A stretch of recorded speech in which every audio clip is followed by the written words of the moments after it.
Welcome to Sinful's Horror Stories. Today's video features truly terrifying stories sent in from viewers just like yourselves. If you're new to the channel, please be sure to leave a like, comment on this video, share, and subscribe for future content. Sit back, relax, stay sinful. Story number 1. I live in a small rural town in the eastern United States. It's a nice little town. Because of my work in the medical field, I've met some interesting folks. I'm also familiar with law enforcement and emergency personnel. Small town life is not as dull and uneventful as people think, especially since everybody knows somebody who knows somebody. I have a lot of stories to share, but since this one just happened, I'll start here. It's very recent and the investigation is still ongoing, so I have to be vague with some details, but I need to tell someone. I'm single and I live alone. Due to a stalker, I've moved twice, but that's another story for another day. However, it is relevant for this story for multiple reasons. The first reason being that I have a dog for the sake of protection, as well as have motion sensors and outdoor security cameras. The second reason being the location of my home, which is literally down the street from the fire department. I can see it from my living room window and a couple blocks from the police station. However, next to the fire department is the road department, which is basically a parking lot where they park their road equipment and empty garbage trucks at night and on weekends. Oddly, it doesn't have a security camera. Small town life, I suppose. My house sits on a hill with a good view of that side of the street. Due to the incline, the large trees in the front yard, and the half cornfield on the property next to me, most people on the street below wouldn't notice me in the backyard unless they were actively looking. However, I can see the street clearly. This incident happened Saturday evening. The county was holding its annual Independence Day spiel with a community barbecue, music, and fireworks. I did not attend because it's just not my thing. Plus, I have a dog and the sound of fireworks could be traumatizing. Before the big show, I took the dog out to relieve herself in the backyard. There was still at least an hour of daylight, but the entire neighborhood was very quiet because most everyone was at the fairgrounds or various other holiday events. So, when an unfamiliar large white pickup drove slowly down the street, I noticed. It must have turned around at the end of the street because I saw it again moving in the opposite direction, only 20 seconds later. This time it turned into the parking lot of the road department. Now, people have been known to toss things into the empty garbage cans, usually at night to avoid getting caught, because they don't want to, are unable to make the trip to the landfill themselves. Usually, it's things like furniture or broken equipment, but I didn't see any of those things in the back of this truck. The driver was a somewhat stocky guy of average height. He took 3 large black trash bags from the bed of his truck and tossed them one by one into the hopper of the garbage truck. Then, he left. Now, I swear I'm not one of those meddling rear window types who always think activity is suspicious and that their neighbors are up to no good, but something about this didn't sit right with me. Normally, when I see people tossing their garbage into trucks and leaving, I don't bother reporting it because it's relatively harmless. But this time, I had a gut feeling, so I called the police. If anything, they could get the guy for illegally dumping trash from a barbecue. While I'm on the phone with dispatch, I put my dog inside to cut down on distractions while the other officers investigate. A few minutes later, an officer arrived and I crossed the street to meet him, gave him a description of the events, and pointed out which of the trucks the man had tossed the bags. He found the bags. He took the photos. He put on gloves and told me to stay back.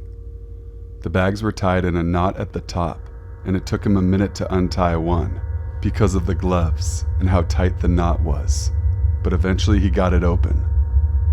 The officer looked inside for a few seconds, then twisted it closed and took a few steps back. "Shit," he hissed under his breath. "What?" I asked. It's a body." I felt sick. "It's a body." I felt sick. I could tell he felt sick too. I saw him grow pale. His hand was trembling when he held the radio. Even his voice was shaking as he gave the code to dispatch. The dispatcher sounded confused when she asked him to repeat it. Within 10 minutes, a county sheriff was on the scene. Even he looked sick at the contents of the bag. The coroner arrived about 10 minutes after that, and the first officer walked me back to the house, along with another one who arrived at the same time as the coroner. Though I showed the first cop via the app on my phone when I described the events initially, I now showed him the video on a larger screen. The camera caught footage of the truck as it drove by both times, as well as pulling into the parking lot, though unfortunately not a clear view of the license plate or the man tossing the bags out of the frame. When we watched the footage over and over, pausing frames, the officer taking notes, ultimately they requested this footage as well as a copy of the files from the past week to see if the truck had been in the area before. I've also been saving footage until the road department installs their camera this week. Because this is still fresh, I don't know many more details. I know the body was in pieces, but I don't know the age of the victim, the gender, cause of death, any of that information. Information hasn't been released to the public yet. I don't know if the coroner has been able to identify the body yet either. A police cruiser has been parked at the fire department next door for constant surveillance in case a guy comes back. The guy who dumped the body was likely a local. How else would he know we could dump there? He probably thought it would get buried in other people's illegal trash accumulated over the holiday weekend, and the sanitation crew wouldn't have bothered to investigate. When I think about how this guy lives in my community, it makes me feel physically ill. To think that if he had clearly scouted out for a dump site, then it may not have been the first time this happened, that this could happen again. If I hadn't called it in, if I hadn't been in the backyard at the exact moment, or if I had ignored that gut feeling, the victim would have never been found, may never find potential justice. Their loved ones may never have closure. In fact, there's a possibility that this just might happen again to another poor soul. Dear God, please don't let it be me. Story number 2. I just came across this subreddit, and I knew I needed to share this story. This happened a few years ago, and since then it has made me look at people very differently. I used to work in a strip mall out in a fairly rural area. Most people are recognizable even if you don't know them personally. People from out of the area frequently stop on their way through to other towns, so it's not like there are never out-of-towners, just that they might be easy to spot. Like many places, we have a few homeless folks that hang around the shopping center, and they occasionally ask people for change or food. It can be a nuisance, but the folks that worked at the shops kind of kept an eye on them to help them out, or to keep track of how they were doing. There's this one guy, let's call him Shane, that over the course of the years has slowly gotten in worse and worse shape. He would be filthy and was clearly not doing well mentally, and was usually intoxicated. He always had several layers of clothing, and the pants that he wore on the outside of his other pants always sagged, making it hard for him to walk. He'd go missing for days and then show up again. We'd wonder what happened to Shane and asked around a bit, and a few days later he would reappear. He was always so dirty. I always wished there was a way we could get him some help, but I didn't really know what to do. One day I was out in a major city that is about 80 or so miles away from where I work.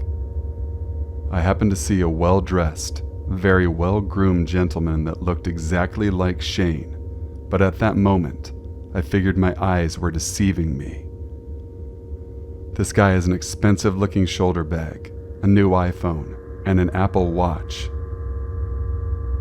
We were both in line at a popular food truck, and it was usually a long wait to order and get your food. Most people just mind their business and scroll on their phones while waiting. This guy, on the other hand, is staring daggers at me.